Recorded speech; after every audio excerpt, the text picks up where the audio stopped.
You can spend years playing a video game. You can age alongside the game. Hopefully you age better, Machara, and with it you come out with vast knowledge of said game, and all them controversial, conversational skills you've gained come into practice when you tell that fair maiden you're like, hey, I've got a wyvern to show you. With Skyrim, you have many details. With Skyrim and Oblivion, you have even more details, but with all the Elder Scrolls games, that's right, even the Shadow Key ones, you have a fountain of knowledge to gain, and with it you can learn so many weird and strange things you never knew about or wanted to know. It could be something like a wizard destroying the city to a god literally eating a planet. I just made them up, but it's the Elder Scrolls. They definitely happened. What I wanted to show you today, you wee feckers, was 3 completely random things you might not have known about the Elder Scrolls. And don't worry, I tried to actually find things you may not know because I know most of you didn't play the older games and stuff like that. Hi. Now sure, look. Let's say you're after learning something new and you think you've had a wee bit of banter watching old Jimmy here. Sure, why don't you leave a like and maybe even a dislike if you learned nothing. Enough said.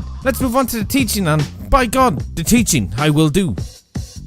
Imagine Khajiit, but hairless. Well, due to Morrowind, Oblivion and Skyrim not having a single one involved in the game, most players of the current times don't even know they exist. Spelled O-H-M-E-S, and I think pronounced Ohms, or maybe Ohmies, or something strange. I don't know how, but they do exist and they look quite normal if we're to use the Elder Scrolls Arena for a good reference. Not too much is known in these bear creatures, but what we do know is they are one of the 17 breeds of Khajiit and were created by the legendary Michael Kirkbride, so he could simply explain Khajiit from Arena and Daggerfall. I mean, it's not a bad reason to have a human running around with a tail. You can see them in Arena and Daggerfall, but there is a really good statue of them in Isa, which I'll have on screen. It's mad to think that they are so few and far. There is, however, a small explanation for this, but first, let's talk a bit more detail about the Ohms. There is a cousin of the Ohms, and they're called the Ohms Rat, and they are taller and much more beast-like, meaning you could literally picture your house cat, but with muscles, and walking on 2 feet. That's a very scary thought. They are, however, mistaken for men most of the time due to how similar they look. Now, obviously, you ain't gonna have a tail, Fred, but you know, it's not rocket science. Now, there's a cycle explaining how each breed of Khajiit was born and how under the 2 moons it's happened, but all you need to know is that the Ohms is a small biped, and it's the least beast-like of the small biped variants. There is 4 moon phases for this cycle: the full, waxing, new, and waning, and the Ohms were born under Master's new phase and Secunda's full phase. God, this needs its own video. So to explain a tiny bit on where they all are, they're just kind of faded away, really. Like, yeah, they kind of just started to fade away after the 4th century and the 3rd era, and really, you will only find them in Elsewhere. This time period contained the 5-year war between Valenwood and Elsewhere. The Black Year happened, the Ernestine War took place. Christ, they have so much lore to make content on, but yeah, this is the Ohms, laddie.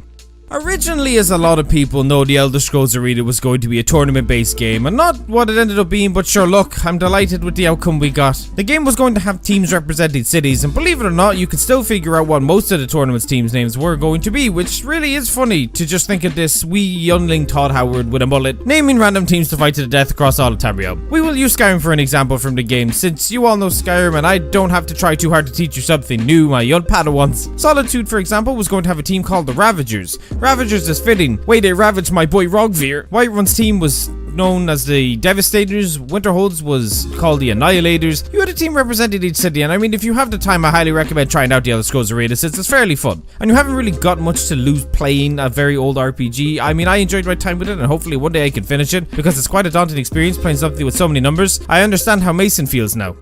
Now, don't get at me about this because I played a lot of the game, and I didn't know about this until way later, and there's going to be people who don't know about this, so shush, big boy Morrowind fans. Leave me in peace to explain what I want. There is an NPC in Morrowind called Pemeni, if that's how you say her name, and she will ask you to escort her to a place called Gnar Mok, and you will not mug and kill her. You hear me? You will let her stay alive, you goddamn masochist. For something so simple, you get something so unbelievably powerful. The boots of binding speed. And you may sit there and say, Irish, heard her explain the boots. And I will say, shut up. The boots give you a fortified speed enchantment of 200 points and will blind you 100%. So you can run fast but not see. Awesome thing is, you can counter the boots by putting something on you with a resist magic enchantment, and just like that, you can whir around Morrowind like you're some broken speed car. A cool thing to note about the NPC, Pemeni, she's actually a wanted felon with a bounty on her head, and you can ask her about this, but after a few times she gets annoyed and will attack you. You can also skip this quest and kill her and just take the boots yourself. It's your choice, bro. Anyway, I hope I taught you something new. Do leave suggestions in the comments and feedback, and sure, hit one of those like and dislike buttons, why don't you? It's entirely up to you. I won't push or force you, my friends. I do hope you have an outstanding day, whatever you are doing, wherever you are, and I hope whatever games you play, you are successful in. Make sure to check out my social links below, and make sure to do something good for someone today. It'll make them smile, and you feel happy. Go Rev Martha good, my friends.